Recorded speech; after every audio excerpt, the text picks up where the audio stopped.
everybody. Welcome to the Independent Ink with Mr. Fish. I'm Mr. Fish. What follows is a conversation I had last week with my friends Roger Hallam, who brought us Extinction Rebellion, Just Stop Oil, and continues to be the leading activist for the environment. He's somebody that everybody should know if you don't already know him. And also Roger Waters, who brought us Pink Floyd and a reason to wake up every day to fight for the rights of the marginalized and dispossessed, and also the dignity of people everywhere. So I have the two Rogers in conversation. There were some technical difficulties at the end of the recording, which I was able to pull Roger Waters' feed from the cloud and Frankenstein in. So if it gets a little choppy at the end, that is why. But it is all there, and we talk in a roundabout way about everything. In fact, I didn't even hit record until after we'd already spoken for half an hour, having forgotten that I have a responsibility to put together some sort of program that I can share with the public. So here it is, my conversation with Roger Waters and Roger Hallam. Dig it. Yeah, it's funny because I think that I've set myself up for sort of a problematic discussion, being the fact that I have two Rogers here. Oh, and both of you have spent your lives misbehaving to the point where neither one of you has been knighted by the Queen, so I can't call one of you Sir Roger. Yes. Yeah, how weird is that? Yeah, so What the fuck was wrong with her? You know, bless her. I had to cancel Roger Waters, not Roger Waters, Roger Daltrey's, I was going to add him to the call, and the late Roger Miller, to make things complicated. Whatever for? I mean, with all due respect, Right. my friend Roger, he does have a trout farm, to his credit. There we go. Which is good. Yeah. All right, so let's just jump into this conversation, which I'm guessing can go any which way, and I'm thrilled by that possibility. So let me just start with Roger Hallam. How am I going to do this? I can't. Does anybody have a nickname they want to share? Shaggy, or what do we got? Nothing. Not really. Okay. Well, you can it say doesn't Roger really H or something, can't you? Roger That's what they H. do in the UK. Just call me George if you like. That's my first name. If you Oh, want to really? call me George, I can't do that. I can't. I'll do be that. George for the day. if you What's want. your first name, Roger? George Roger You're Waters. joking. Well, you know what my name is. My name is No. Julian Roger Hallam. So we've both. Well, why don't you use George and Julia? I was thinking, should I confess? And really, and confuse the fuck out of everybody. I think that's not a good idea. Why not? Or All not right. worry about it. Okay. Just Well, don't worry this is a about question for Julian. We're going to start with that. it. GR and JR. I'll be GR. He can be JR. Yeah. This is never going to get off the ground, is it? No. Not unless you get on with it. You're the get on with it. That's all. Okay. Where Julian, is the meat? Where are we going? Why are we here? yeah, why are we? What We is will- the meaning of life? We will have that all figured out by the end. Okay. So pay attention and bottoms up. You'll Yeah. be convinced that we figured it out by the end. I don't know about me and Julian, but we'll see. So Okay. Julian,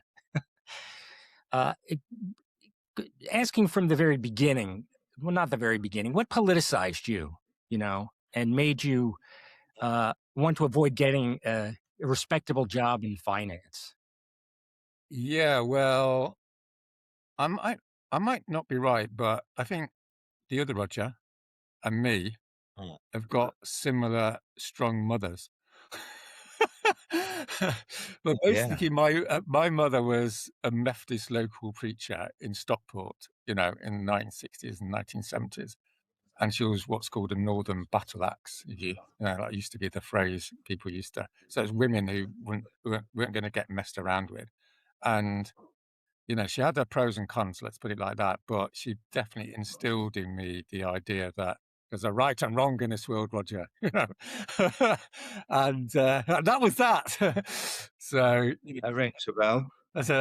Well, as far as that goes, I mean, because it's interesting, because if she was a minister, Yeah, she wasn't how an much? official minister. As you know, in the Methodist Church, it's very democratic, and so lay people can, run the services and everything. It's a big Right. Methodist working classy thing in British history, as you know.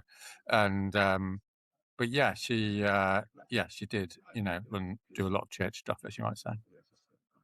So did the organized religion piece of it being sort of church driven, was that an obstacle to you becoming what you eventually became, or did that Well, help you sort of frame an idea of what morality was and how to I apply think it? it's a familiar story, isn't it? That you're brought up in the church, you go to church every Sunday, you hear about this guy called Jesus. He's really cool, and stands up for the poor and all the rest of it.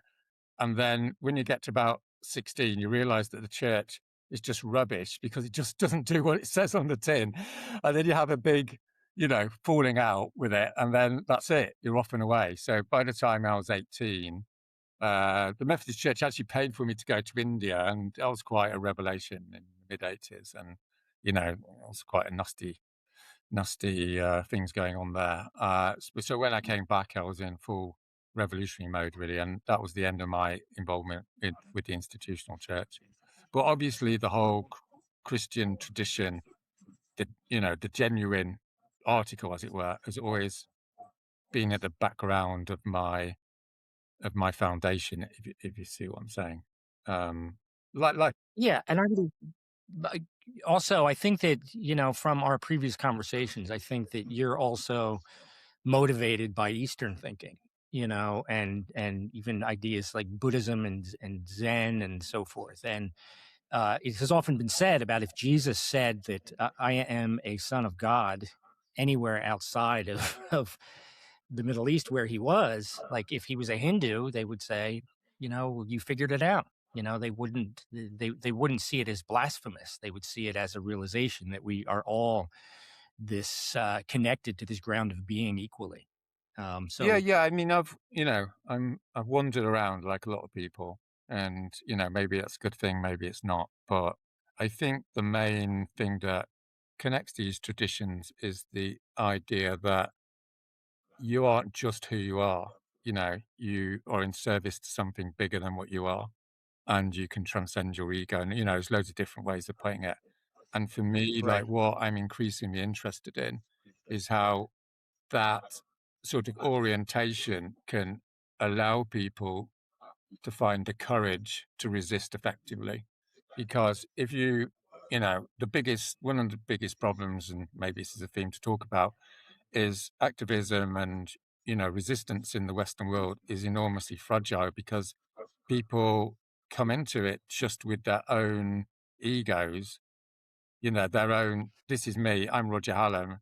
And if I get done in, then I'm done in. And that's the end of the matter, which is obviously quite scary, right? Because there's no transcendent sort of consciousness, for want of a better way of putting it. While if you look historically, and obviously I've done, research on this, looking at different struggles in different periods, what you find is the religiosity of people, broadly speaking, gives them an enormous amount of resilience. So they are done in, and then they get up in the morning and they carry on, right? And that, to me, in my scholarly opinion, as you might say, is one of the key determinants of success in the face of oppression, is that resilience. And obviously it's a community thing. It's not just people sitting at home trying to work it all out. And so this is one of the things Yeah, but being entirely depends. Sorry to interrupt you, but obviously I have to because you'd go on forever. exactly. Yeah, sorry about that. You're very, JR is a bit like GR in that. We'll go on forever. So the difference is like going on Chris Hedges, because of his father, and he was a pastor and blah blah blah, and Chris taught divinity at Yale or whatever he did, and all of that. So maybe the difference between JR and GR is, my mother was an atheist and his mum wasn't. So there's a slight difference, but somewhere along our paths converge. As my mother, my brother and I absolutely insisted on going to Sunday school. We only ever went once, obviously, because it was awful. We never went back. But my mother was perfectly, oh, absolutely. If you want to go to Sunday school, off you go. It's 2:00. Church is down the road. Goodbye. And so we did, and we never went again because it was so boring and weird and odd, and so.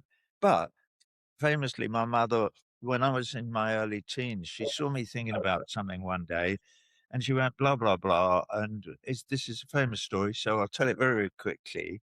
I can see you're troubled about something. You will be many times through your life. And when there's an important question that comes up, my advice to you would be read.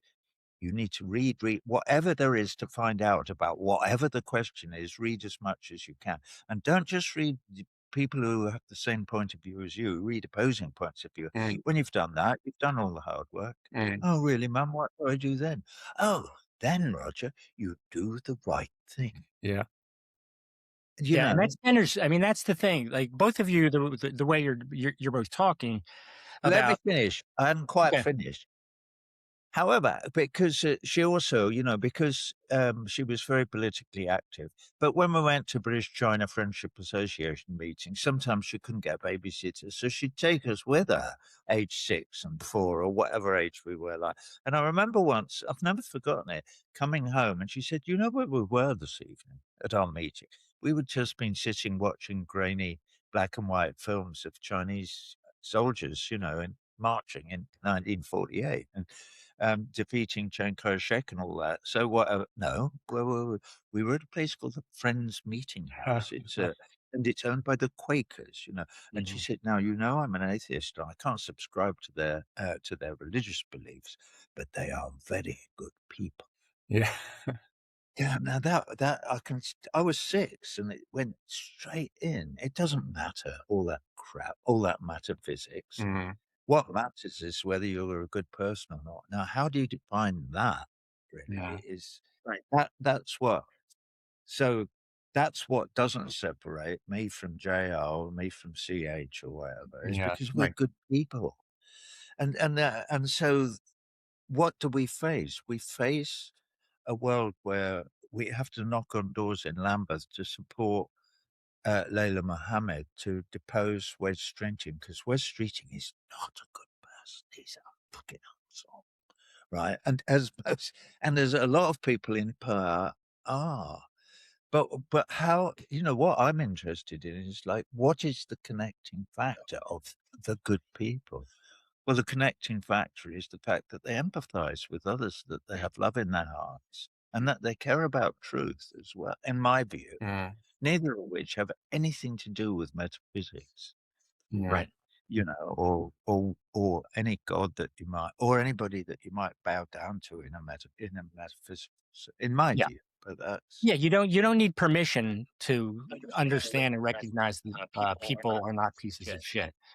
I'm so moved by watching people being picked up by the fucking old Bill in Trafalgar Square on April the 11th. Actually, it was the last time they arrested 500 people for writing on their bits of paper, "I support Palestine action," right? And you go, or I do. I go, oh my God, I'm so proud of them. And you see them; they've never come within 100 miles of being arrested for it because they don't commit crimes. They believe in "thou shalt not kill" and all of that stuff. They don't kill people or steal or anything, but they care about truth, and they know that Palestine Action is not a terrorist organization because they have an IQ above 8. So how do people get conditioned? It's obvious. So the fact that the law says it is, the government says it is, Wes Streeting says it is, Keir Starmer says it, they know that they're completely wrong and they're prepared to be arrested for it. And that is what a greater love. So what is that? So I guess the question is what happens to condition people out of that instinct? Because I think it is a basic instinct, and this is something that Julian has dealt with his entire career. Is I think trying to parse out that lunacy. Well, how do you? Because I mean, it's part of how do you become an activist and how do you organize? How do you wake people up? I think I mean, obviously it's complicated, right? So, it's not like it's because of X, but I think what's interesting and, what you just said, Roger, about the people in Parliament Square, what's interesting is like 70% of them are over 60, something like that, right? And I think because we're all, well, both Rogers of a certain age, I mean, obviously the older Roger's slightly older than me, but the point is we both understand that we came from a culture which was based upon the idea there is a right and a wrong. And that didn't mean that people were, I mean, that made some people dogmatic, but that combined with this idea you should still read what the opposition thinks, you should still read around, but at the end of the day, you make a decision. And this is the critical point, right? Is that generation, particularly, you obviously got the experience of World War II and everything. They knew the world was real and shit things could happen. That's my analysis anyway. And that generation didn't have the luxury of going, oh, we don't actually know whether it's right or wrong. They actually were part of a tradition, a cultural and political tradition, where people said, if it's wrong, it's wrong. And if it's wrong, I have to act. And that got lost somewhere because people younger than me, people in their 40s and the 30s and 20s, I don't want to use long words, but they're more like they've been saturated into what I would call a postmodernist culture where no one can really say what's right and wrong. If you go and sit in the road, it's because of your personal views. It's like, no, it's not. It's because the world's going to fucking die. Okay. And that's wrong. And that's why I'm sitting in the road. And it's not because of my opinion. You see what I mean? And that confidence has left the movements and it needs to be brought back. As I say, you can go too far, as we all know, right? You don't want to end up being some, Stalinist or something. But there's a middle ground where you just go, yeah, I've spent a long time considering whether Palestine Action is a terrorist organization. I've read about it, I've looked at it, and it's a no-brainer, it's not. And it's going to fundamentally undermine our civil liberties if people don't act on it. So now I'm going to go to Parliament Square and what will be, will be. That sort of attitude needs to be re-embedded into the movements that are coming through. And there's various ways of doing it, which we might want to discuss. But for me, that's the challenge. And I don't want to glamorize, my parents' generation has had loads of problems. But to me, there's been a significant drop off in what you might call resilience and solidity of the younger generations. And that's something that needs to be addressed, I think. Well, the loss of actual community, I mean, I would say is part of that thing.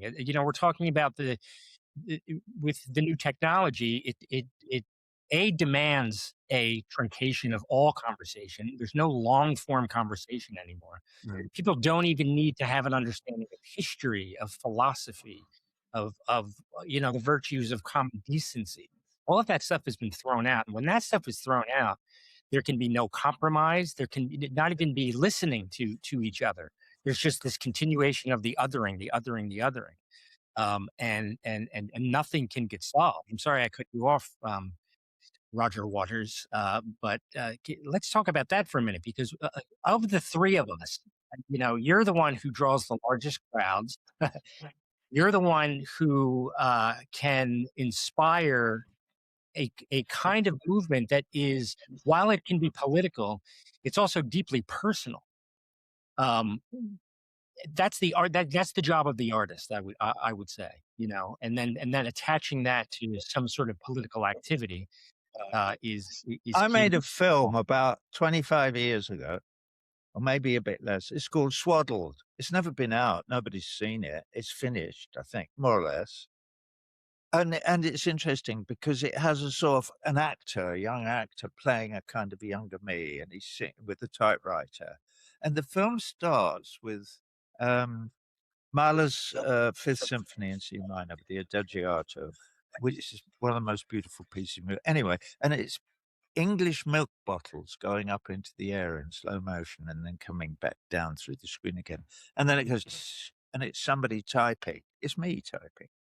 And it goes, and the first words on the thing, after it says Swaddled, a film by, I don't know, Cinema Co-op, Rue 21, I think, which was just a joke because we were on 21st Street in New York at the time. But yeah, and it says, I remember one day my mother saying to me, of course, darling, if the Germans had won the war, they would have killed me because I was a communist, but they'd probably have kept you and brought you up as a good little Nazi.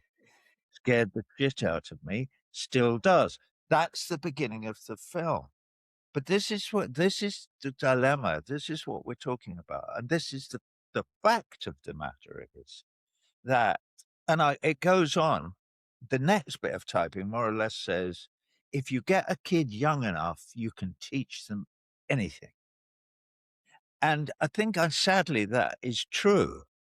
You can propagandize a young mind, and you can teach people to be evil.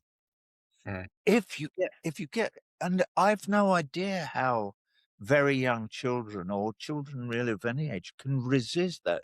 So, for instance, the Israelis, let's just call a spade, they are brought up from, the minute they're born in a huge system of education. And Europe Peled Ellenhan writes about it with all those books she's written about how they're propagandized to hate Arabs and to kill them and want to kill them all until they're all dead.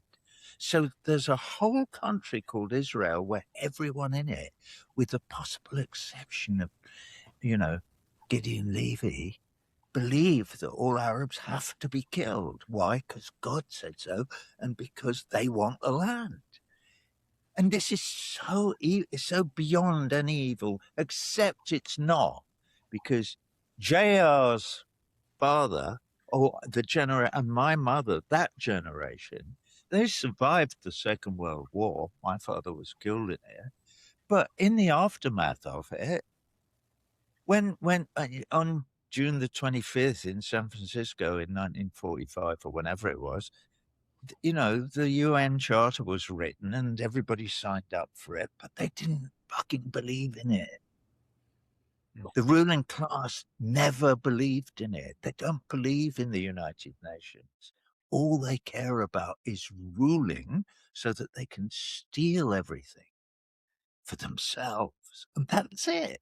And that is the model. But to convince people that that's the model, when the ruling class own all the media and restrict education for as much as they possibly can so that everybody is kept ignorant.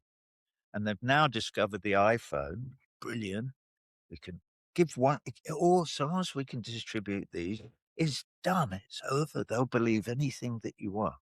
And all we have to get them to believe is that what's happening is the only way it can happen. And permanent war is a really good thing because there are such evil people in all that, Russians and Chinese and Mexicans and brown people. Right. So that's all. And once you've convinced them of that, you've got a world full of Tommy Robinsons, and they will destroy, and Elon Musk's and whatever. And they will destroy the planet because they don't give a shit about anything. So I think that the only antidote for something like that is, and this is where I want JR to jump in, is considering a movement that is going to be viable to change people's minds, to demonstrate that, certain bigotries and forms of prejudices that they hold in their hearts are not true, that's a hoax, is by mounting a cultural revolution instead of a political revolution.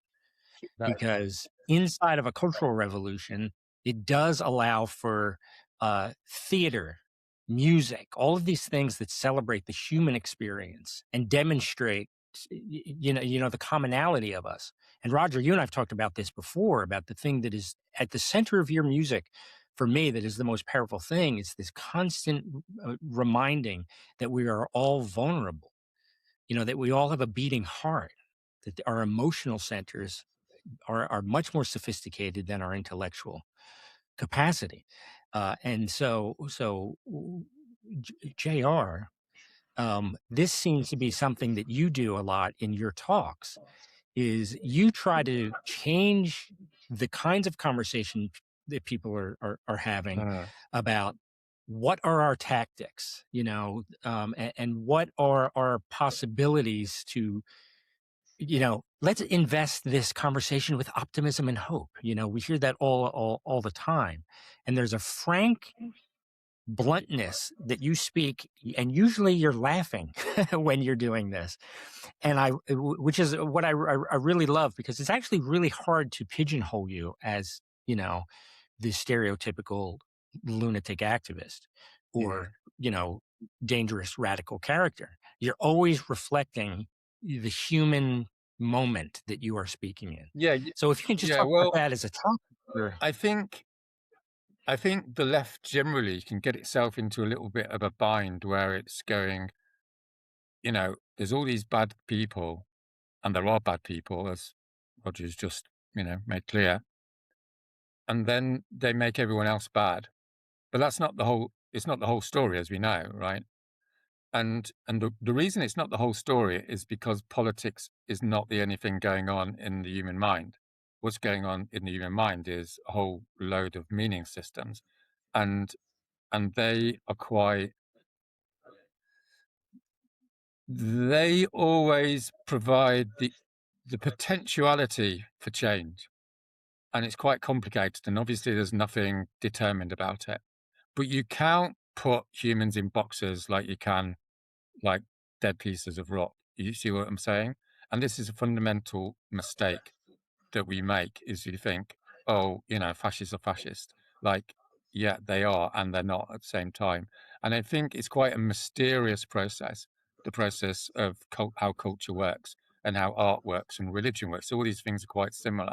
But what the point is they create a sort of indeterminacy. In other words, you just don't know, right? I mean, I'll give you a counter example, which is, in the 80s, you probably don't remember this, Dwayne, but in the 80s, when I was growing up, everyone knew the Soviet Union was going to last forever. It was just obvious because they controlled all the media. They were, they had controlled everything. You go to nasty camps if you upset them, it's a totalitarian state. It was just going to go on. And it was just like everyone accepted that, right? And then in 3 years, when I was in prison, I read a long book on it, a 500-page book on it. And it was like from 1989, it was like everyone thought change was impossible. And by 1991, everyone thought change was inevitable, right?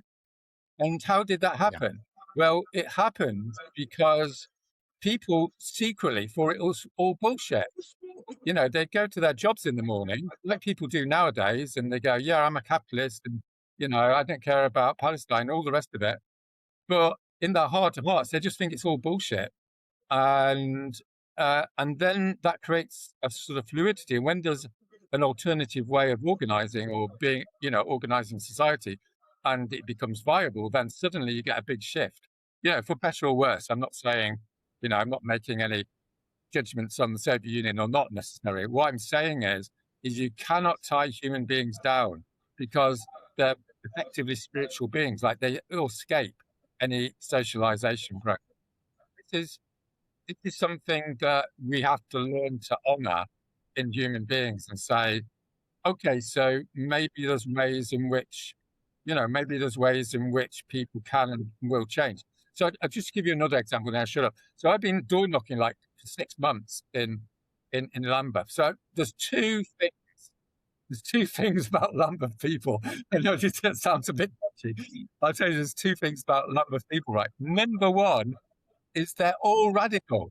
They all want to see a better world. There's one or two fascists there. But as a general rule, 95% of people in Lambeth, you knock on their door and they want something better. They're pro-social. And it's partially because it's a London thing, right? London's left-wing place, but it's also because they just want the best for the world, right? So that's the first thing. But the second thing is they're all super depressed because they don't see any avenue for the world to become a better place because, as Roger said, you get so much propaganda that this is the way it is, and there's no way, Israel can be changed and all the rest of it. There's no way you can do anything with the ruling class and all the rest of it. And what we've got to do, and I think Roger and myself do this, and Roger's, I think this is why we've ended up on the same call, is some people just have to get out there and say, it's fucking outrageous, and it's wrong. And because it's wrong, you've got to do something. And I'm not pretending, and I'm not just making a point, and I'm not just saying it because I'm trying to have an effect. You know what I mean? I don't give a shit whether people agree with me or not. I will go and say what I think because that's what I'm about, And so we need more Rogers in the world. I mean, that's not the whole story, right? But I'm trying to encourage the younger generation to go on tour and go to the universities and just rant their fucking head off, because at least they're showing that they're upset. And this is hard. They're showing what? That they're not scared. They're not scared. Exactly. Yeah. Interesting. Yeah. And they have their own voices. I mean, that's one of the things too, because we're talking about, being troublemakers. And you guys are not making millions by agitating. If anything, you're penalized for doing that. And that's the message for younger people now, is that if you speak up and you go against power structures and stuff, you're going to get punished. And as we move forward, particularly with if we want to talk the climate issue, younger people know that there is a very, very serious problem, and they know that there's a frustration trying to move the solution through a bureaucracy. Because you're dealing with people who are constantly compromising what they really think in order to stay in power. And ultimately, all the decisions are going to serve the maintenance and the preservation of hierarchy, which is part of the problem. So a lot of what we're talking about here is speaking honestly, we're equal human beings that need to recognize the fact that our status as equal human beings is our greatest power. Yeah. But look, let me. We're talking about the potential for philosophy, for the exchange of ideas to develop more power, really. So because if it's true, assume that Lambeth was the whole globe. If it's true then that everybody in Lambeth wants a better world, genuinely, and that they're all activists and they're all there, why doesn't the world get better? Assuming that, if Lambeth was the whole thing, because I'm sure JR is right, or I'm sure I'm right if I say the world is Lambeth. Lambeth is the world. We are an enormous majority of people who have truth and love in our hearts and believe that everything should be done differently and get better. But the ruling class go, no, you're not, and fuck you, and we're stealing. We've always stolen everything, and we're going to go on stealing everything, and there's nothing you can do about it because we are in control. And we're in control because we're rich. So we buy government. Certainly in the United States, where I've been living for the last 20 years, the government is bought and paid for by rich people. And it's not just AIPAC, it's not just Israel, it's all the rich people get together and they buy the government, and so they maintain everything. And it's getting worse and worse and worse and worse. There has to be a bloody revolution soon, because life is so uncomfortable for the people of Lambeth. The fact that they're a huge majority doesn't make any difference because they haven't got the cash. And the World Economic Forum is way more powerful than the United Nations. And the United Nations is a corrupt organization as well that can be bought and sold, as we've discovered. How else could on June the 17th or whenever it was, not June the 17th, November the 17th last year, Security Council passed a resolution giving the whole of Gaza to fucking Donald Trump as a playground. And now all they have to do is turn it into rubble and kill everyone there, and then they can make a golf course. And the Security Council agreed to that, so that's a good idea. Oh, who could he have as the greenkeeper? What about Tony Blair? Oh, brilliant idea. Yeah, he's a good bloke. And they did it. And I'm laughing, but I'm not. I'm crying. breaks my. How did that happen? And why aren't the people of Lambeth taking to the streets and organising them? Which is what Brother Malcolm always said. He said, we're the huge majority, but we have to organise, which is why I'm interested in the conversation about politics and culture and what's stronger or what's, what's the way forward. Let me piggyback just really quick, and then JR, I want to hear what you have to say, because you're 100% right in the sense that there are people who feel like they are disempowered because they don't have the power of the privileged, meaning that they don't have enough funds, they don't have enough money in order to mount a sensible campaign, right, to curate a revolution that's actually going to incur some sort of alternate reality that is better for us all. But I think that what people don't recognize is they don't know history, so they don't see the example of what happened with the civil rights movement, for example, and the early environmental movement and the feminization of society. All of that was built on creativity, and the money was not part of that. It was developing a cultural movement that the ownership was for the people who gave a shit and wanted to change things, and didn't try to, call in the help of either the right or the left. They recognized through the late 50s and early 60s or through the 60s and the early 70s that you don't ask for permission to make the world a better place. So in that time period, there was seismic change because it was the rare opportunity for people not to ask for their parent for help from their parents, essentially, to make things better. Yeah,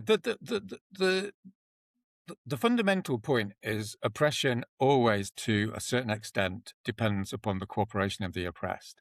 It's a relationship. It's not like a stone banging on another stone, right?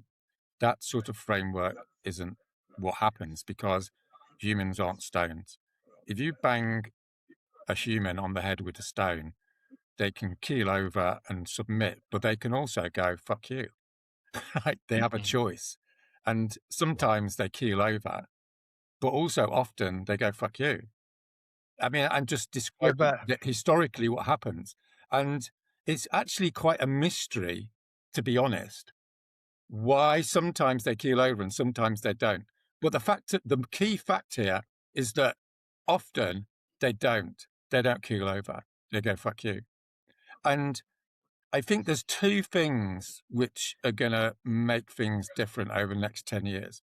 The most fundamental thing, and this is why revolutions happen, it's not that people are oppressed. It's that they're going to get hurt anyway, whether they stay passive or not. There's a great, I don't know if you've seen the film of Martin Luther King in Birmingham in 1963. All the kids come out, and there's all the interviewers doing the whole bourgeois thing of going, you should be back in school. You're only 14. What's going on? And this interviewer says, you're going to get hurt out. You're going to get hurt out here. And the 14-year-old black girl looks at the interviewer in the eyes and says, we're going to get hurt anyway. And that's the realization for the younger generation, that they're going to get fucked anyway. So it doesn't matter if they go out on the street and get fucked, because that's going to happen. That's the one thing. The second thing is, and this comes back to rhetoric and art and all the rest of it, is the world is bigger than oppression. Like, revolution is exciting. It's exciting because you have no money, because you get hit on the head, because it gives you meaning. Not everyone, not all the time. But if you actually look at revolutionary episodes, everyone's ecstatic. You see what I mean? And it's the same thing that leads people to fascism as well. It's like, oh, Hitler, we don't have to think about anything anymore. You can just go and march behind him. Don't have to think about, where you're going to make money next week. But this is the role of culture and art, is to give people a sense of the infinity of what it is to be. You can be what you like. You can go out on the street. You can put, like I've said to people, as you both know, I went to prison. I was fine because I just decided I was going to be fine. It's not like I'm some superhuman or anything. It's just like loads of people go to prison and they just make a decision. It's just going to be okay. which doesn't mean that other people don't have nervous breakdowns and get killed and all the nasty things, right? The point here is that being human is totally an open thing. And I wanted to give you this example. It's slightly embarrassing, but like because it involves Pink Floyd. But I thought I'd say this because I think you'll make Roger slightly happy. But anyway, I've only been to one COP, right? Because I think, you know, the COPs where, you know, they do all the whole climate rubbish. I just don't go to them because they're total pile of shit, aren't they? Right? But what is it? What are we talking about? The COP. What don't you go to? Where they discuss. What's that? It's what is it, Dwayne? It's like they have COP15, COP20 every year. All get together to do with the climate. The big climate cooperation. What is it? It's a it's a big conference of parties, I think it's called. So it's a big UN thing, and there's 50,000 people. Yeah. They've had 30 of them every year. They get together. Everyone says they're going to reduce carbon emissions, and then they don't. You know, the whole thing's a massive farce, to put it mildly. Right? Yeah. So obviously I don't go but I was persuaded to go, and I thought, right, you know, I'm just going to cause a bit of a stir because I'm just so fucked off. But on the way up on the train, I listened. This is my embarrassing thing, but anyway, I'm just going to say I listened to Echoes, right, 10 times in a row, right, and it wasn't like I was listening to it going, oh, Roger Waters says X, or you know, it was the ambience, right, of the depth of that experience just made me fearless. So when I got up there, I was in this slightly transcendent mood, as you might say. And I just thought, fuck it, you know, what's the worst that's going to happen to me? I'm just not going to get invited back. So I stood up and did this speech. And I think I said the word fuck like 15 times in 10 minutes because I didn't give a shit. But what's really interesting, I think, is I think I'm right in saying this. No one else in 30 years has done a speech at COP where someone said fuck 10 times.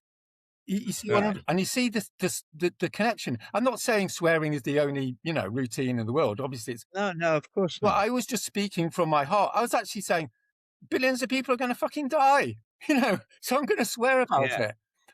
And being in some sort of ritual, whether it's listening to Pink Floyd or whether it's, you know, doing some sort of community collective ritual, you know, there's variations on the theme that basically enables people to get out of that really restrictive fear sort of prison that your head gets in, where you go, I can't, you know, everyone knows what that feels like, right? Oh, I can't do that. Oh, I couldn't do that. You can do whatever you like, can't you? That's the nature of being, really. That's why I'm trying to inspire the younger generation. Just, you know, go on news. Well, it allows you to be a free man. I'm fascinated by that. I'm fascinated by that speech that I've just listened to there. I agree with outrage about this. I think it's very important. When I make little videos, I made one yesterday and sent it off to my friend William Camacaro, who's he's Venezuelan, and he's this and that and the other, and blah blah blah. But this is a particular thing about. On June the 2nd, there's a presidential election in Bolivia. So I've made a video saying you have to vote for Roberto Sanchez because he's a good man, and the person he's standing against is Fiore Summer. She's she's the daughter of a Japanese dictator who ran Bolivia for a few, and he fucked the country up beyond all belief, and she will fuck it up. So you'll probably never recover if you allow this woman to be elected. And Sanchez, the first thing, actually, it's not Bolivia, it's Peru, and I only know that because the first thing he's going to do when he becomes the president is he's going to release Pedro Castillo, who's the indigenous bloke who you all elected 4 years ago and who was immediately locked up by the ruling class because he wanted to nationalize lithium or do something intelligent. You know, so this is come on, for fuck's sake, vote for Roberto Sanchez, you wankers, you know, which is what he's talking about.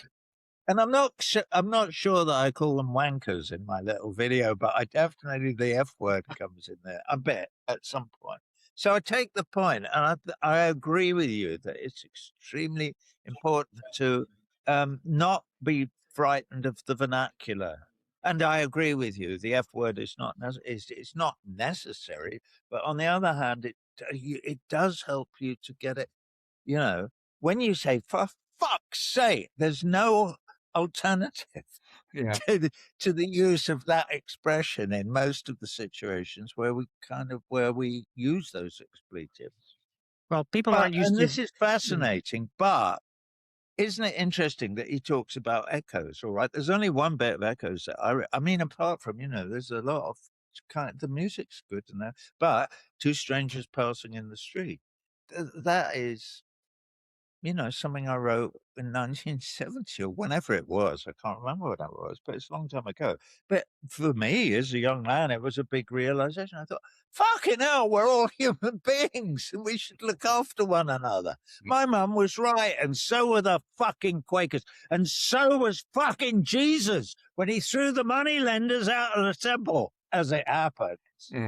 Just to give a little bit of kudos to Jeff Hedges, Chris Hedges' dad and his his family, he was right. Jesus was right about, if Jesus ever existed. There's no way of knowing whether he did or not, but that's another story. But he doesn't have to. Whoever wrote this shit down in the New Testament, they were right about a lot of things.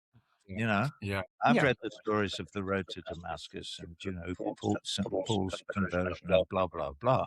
But the thing that we take from it is that, is it right to cross over to the other side to look after your wounded enemy, even, which is what that parable? Yeah, it is. Yeah, anything you can do to help a fellow human being is the correct thing to do, always. And that's the end of this.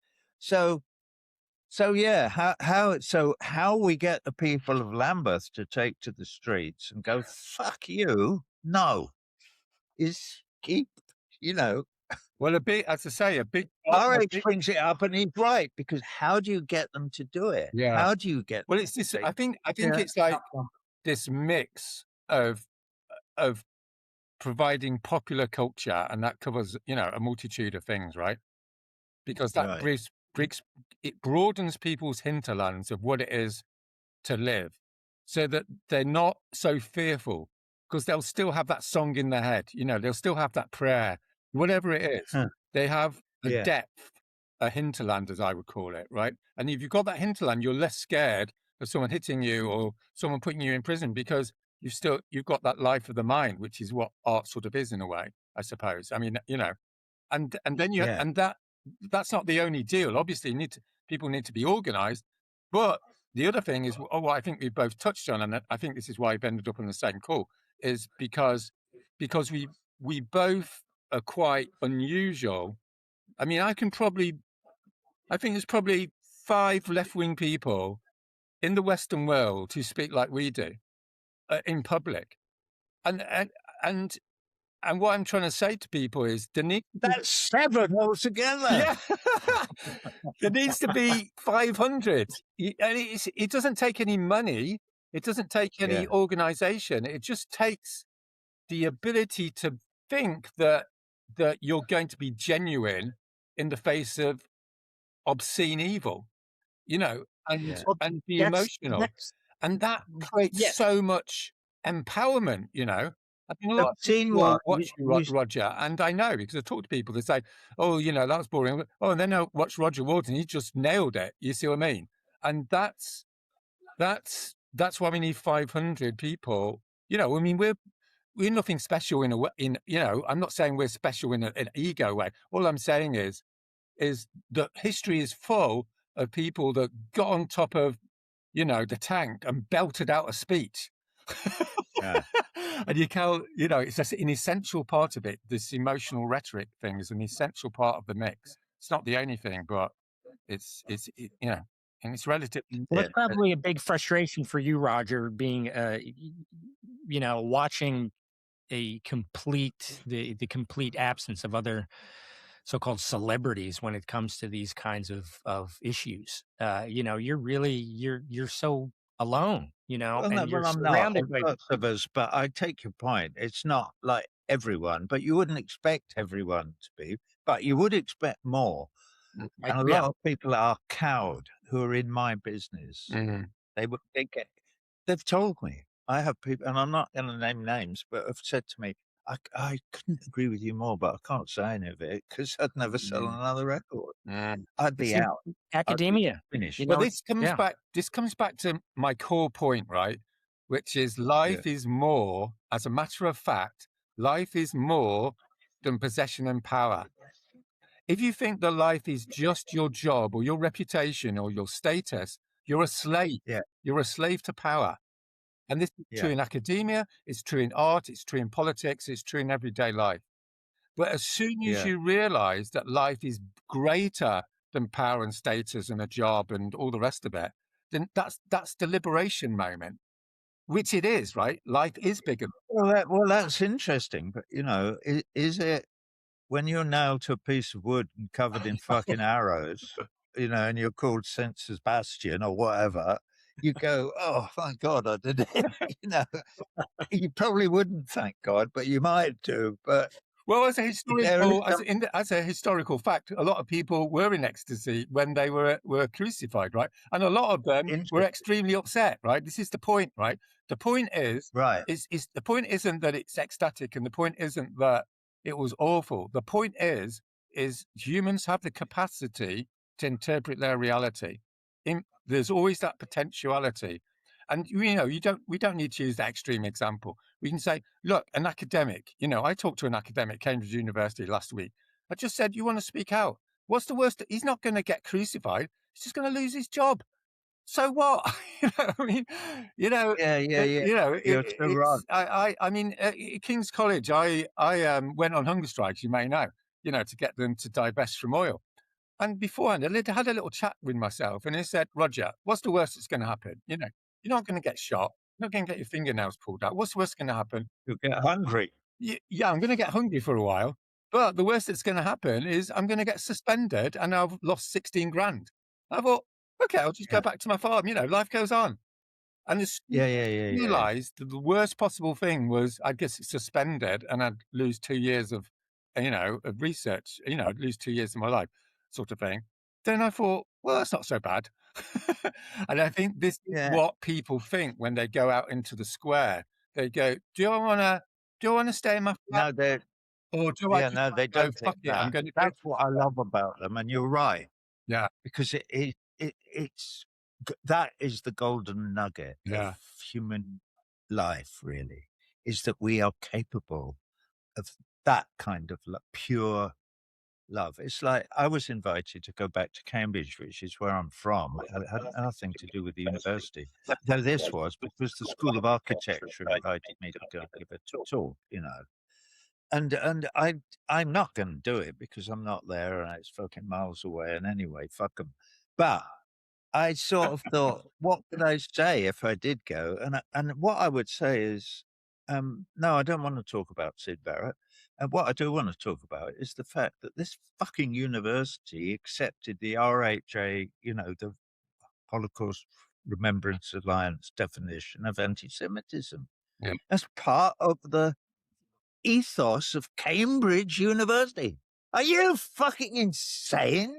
Everybody knows it's absolute nonsense. Even the bloke who wrote it, you know, who actually scribbled it down, he didn't mean it. He's reneged on it since. But it's like part of the law in 48 of the 50 states of America. And so I said, be ashamed of yourselves that you're not in the streets demonstrating against that here right now. Good night. Fuck your architecture. I don't give a shit. So this is all a question about how to make people feel less alone, really. Well, is it? But maybe that's great. Yeah, maybe that's is that what Roger's saying to me? Because I'm picking it up and I'm going, yeah, you're right. Yeah. And because it is golden. The opportunity to stand up for what is right, to do the opportunity to do the right thing is something that every human being has. Every human being has that opportunity, probably many, many times during their life. So to grasp that opportunity and actually do it, whatever the outcome, He's right. And to Julian's point, I love the image of the ecstasy on the cross. You know, if you're like, fucking hell. But I'm glad I did it. Yeah, well, I think a way of looking at this, and this isn't how the modern world thinks, but it's certainly how other cultures think, is your first relationship is with yourself. That's the sort of secular version of it. And, the traditional version of it is your first relationship is with God or with some divine or with whatever, right? But the point is fundamentally the same, which is your conscience, which is partially a secular idea and partially a religious idea. But we know we know what motivates people like us is you can't live with yourself if you don't actually tell the truth. And that's more important than whether you've got a job or whether you're going to be in prison or even killed, right? Because, and it's a fundamental universal of being human, is people go, I don't care. It's wrong. It's not true. It's not good, and they'll just go and do it. And I think the wisdom behind this is it's not what you have, it's how you relate. It's the quality of your relationships, not what power you have, if you see what I mean. And the first relationship is your relationship with yourself, or if you want to call it your conscience or God, it doesn't really matter. But it's that's the foundational relationship. And there happens to be a lot of research that people that lie a lot, get ill. If you're lying to yourself, you get ill, which goes back to the idea that the human is basically fundamentally connected with the notion of truth. And, it's a profound point, obviously, but it's like, I think this is one of the things we need to communicate to the younger generation, right? This is why revolutionaries have fun, because it's the ecstasy of the liberation of being who you want to be for a change, rather than being a slave, right? That's a great idea. Right? And it doesn't matter that you've got nothing and someone's going to bang you in a prison tomorrow. It doesn't matter, because you're just living your life. And this connects with the whole artistic thing, doesn't it, I suppose? There's a bloke in England, right, at the moment, and I can never ever remember anybody's name except Dwayne Booth, obviously, and Roger Hamilton. But apart from that, and that's only because your names are written on the fucking screen. Hey, let's be honest.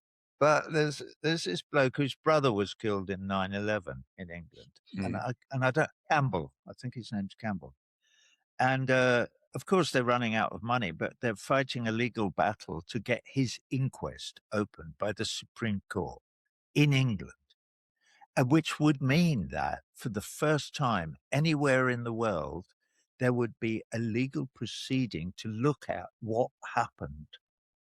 I.e., were they controlled demolitions? Yeah, they fucking were. Everybody knows it. It's obvious, but it's never been debated. It's never been argued about. Nobody's ever heard any evidence brought to it by any expert or anything of that. It's been, no. Yeah, it was probably that bloke working for George Bush. Yeah, they probably did it. And they were, who put the explosives in. All that shit. It's 25 fucking years ago. And the only chance of it ever being looked at in a court of law is in England this summer. So I've given them some money. They're crowdfunding. By the way, anybody who sees this, check it out. They've started a crowdfunder. They need to double what I gave them, and I gave them a lot, just to get the Attorney General in England to look at to have an actual inquest, because they didn't when the bloke died in 2001 on September the 11th. So that is, you can hear I'm excited, because it's like, fucking hell, fancy being part of opening that can of worms, and being part of asking the question even of what happened. Because we know what you say happened didn't happen. Everybody knows it. Everyone fucking knows it. And yet there's silence. And as if it doesn't matter. It does matter. It's one of the great crimes of human history happened that day. Thousands of people murdered, probably by their own government. What? Whoa! Well, and yet it will be probably just, we'll see. The Attorney General in England has apparently divine rights, that he's completely above the law and can just say, I've decided not to have that inquest, sorry. Mm. That's what we're fighting. Anyway, that And was these are the two side fronts. issue. Bah! Yeah. Bah! Yeah. We're talking about two yes, fronts mate, here. you're so right. You just have to tell the truth and care about it. Truth and love. Those are the two words. Well, Truth. you have to pressure the people in power to tell the truth, because that's one of the hardest things to do. That's going to be the hardest things to do.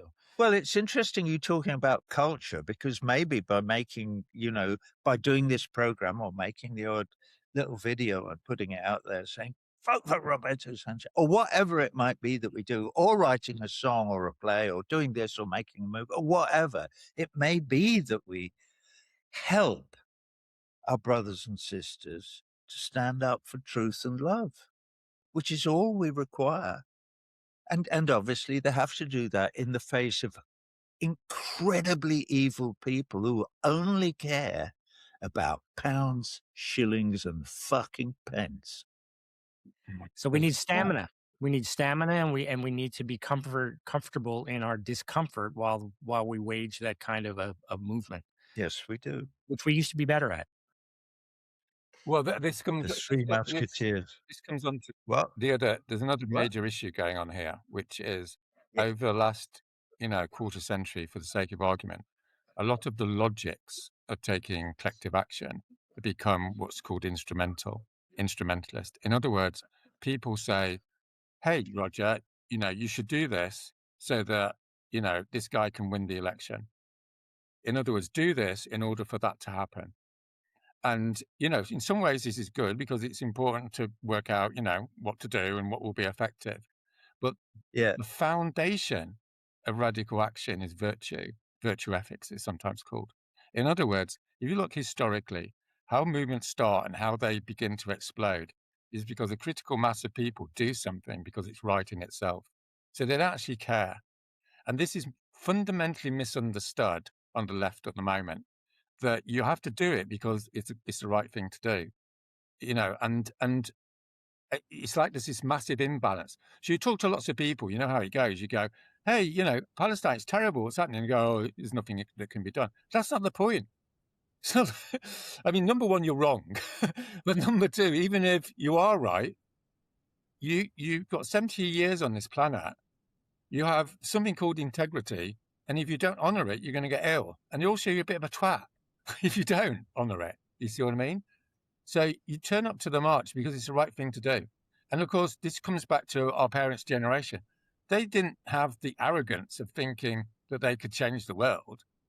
They just knew that they should do something that was right if they'd read enough books. And, like Roger was just saying, you don't just come out with it. You read around it and you might be wrong, It doesn't matter whether you're wrong. The point is you're following your own integrity and you're saying, I believe. But they also believed that the world had changed. They believed the United Nations bullshit.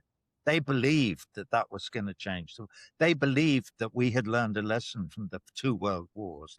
That's what we were fed. That's what my mother was fed. That's what everybody, and I believed it as well. With the Attlee government after the Second World War, and suddenly we had a National Health Service, and with this and that, and nationalised this and that and the other. And but the ruling class didn't go, oh, all right. They went, we're going to fuck this up. And we got Tony Blair and Margaret Thatcher and it turned everything around until now. There's no National Health Service to speak of. It's fucking gone. They've sold it to the Americans and blah, blah, blah. So what am I saying? Why? I'm not contradicting you in any way, but because I agree with you that, we have to make a noise. And you're right that how fundamentally important and valuable integrity is. And how precious it is to those of us who have it.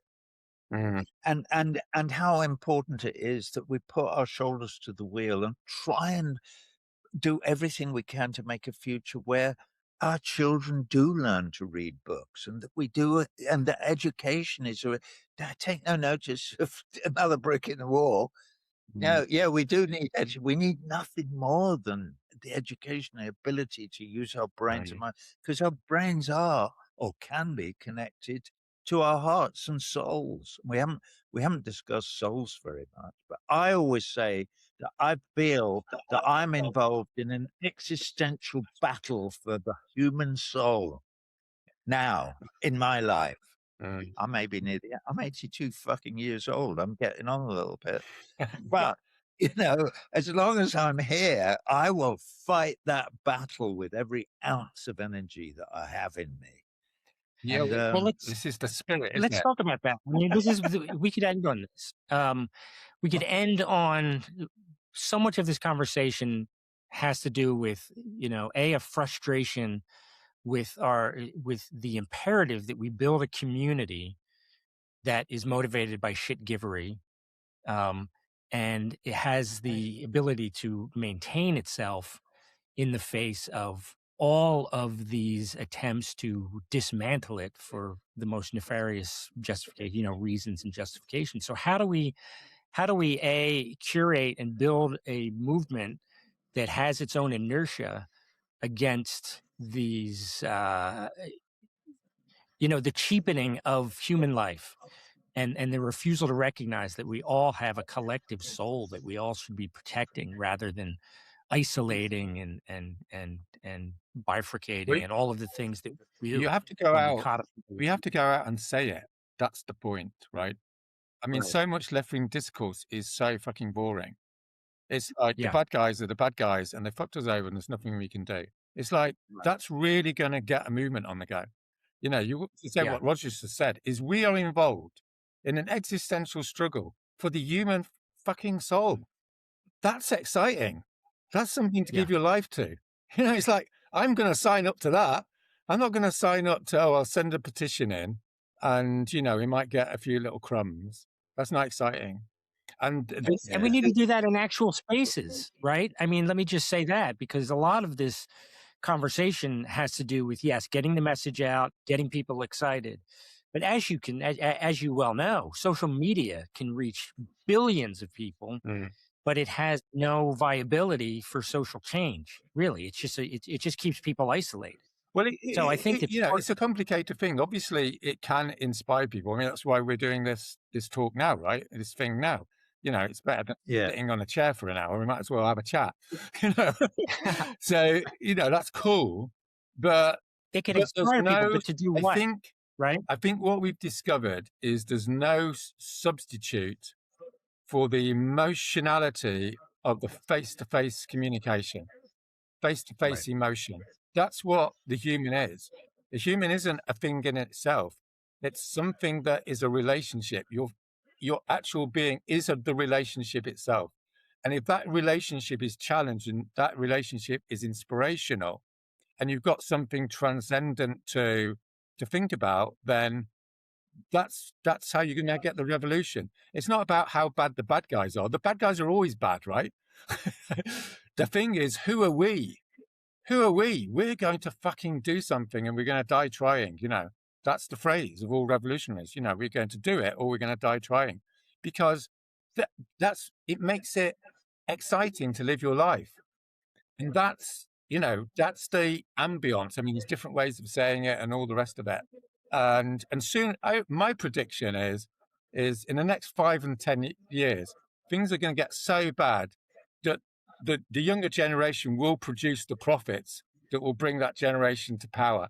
And there will be a liberatory moment, because, you know, history goes in cycles. You know, it's not all bad. There are moments of liberation. And I'm not saying, and therefore it's all going to be cool. Obviously not. No one knows.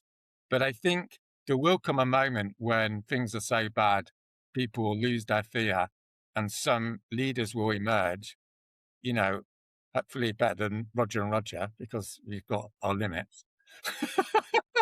And they're slightly old. I'd say, but you know, I'd say we'll just go around and say, guys, let's do it, guys. You know.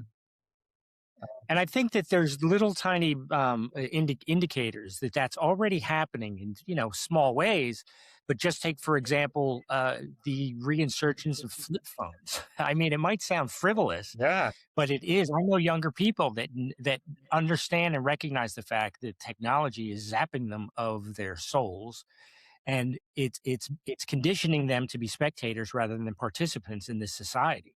And they start to panic. I think the human soul will start to panic when it starts. It doesn't take many people. This is the point, right? We don't, people go, oh, people won't do that. They're all sheep. Yeah, well, most people, most of the time, are sheep. But what makes history turn is when you get a critical mass of people. Even just a few hundred. I mean, you think about the early 60s. 60s is interesting, wasn't it? You remember like what was it called? The Society for Democratic Society. Those people, what they're called. And they did their declaration. I'm like Roger, I can't remember anyone's names, but they did a declaration, and there's a picture of them, and they're all looking really square. They all got little ties, you know what I mean?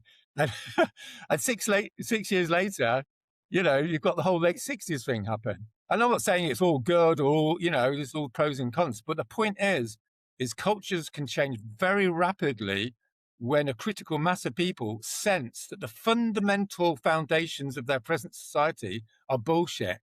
And objectively, as we all know, and as, just about everyone watching this knows, the fundamental foundations of our way of living is fucked.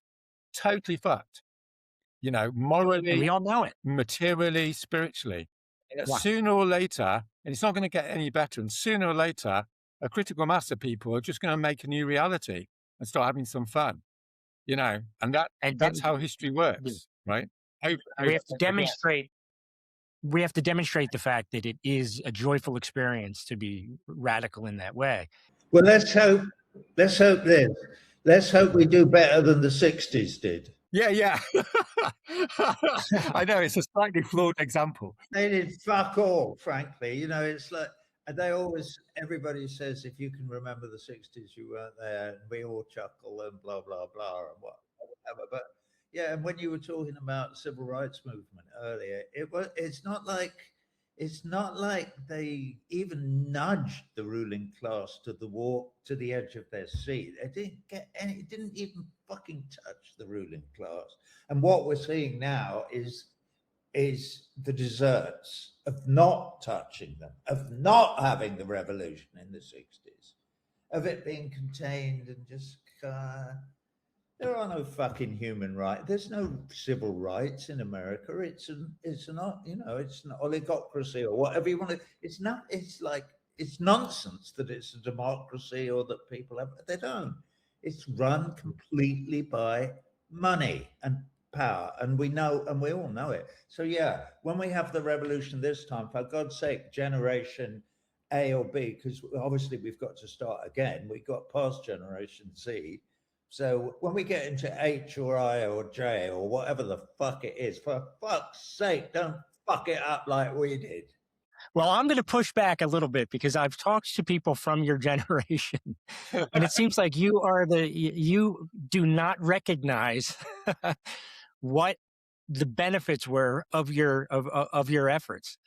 Because I think if you just look at, yes, we talked about the civil rights movement as far as rights for the Black people in the Black community, that also, but let's look at also the civil rights aspect of the gay movement, the feminization too of society. Things have sustained, and also the environmental movement, which started then.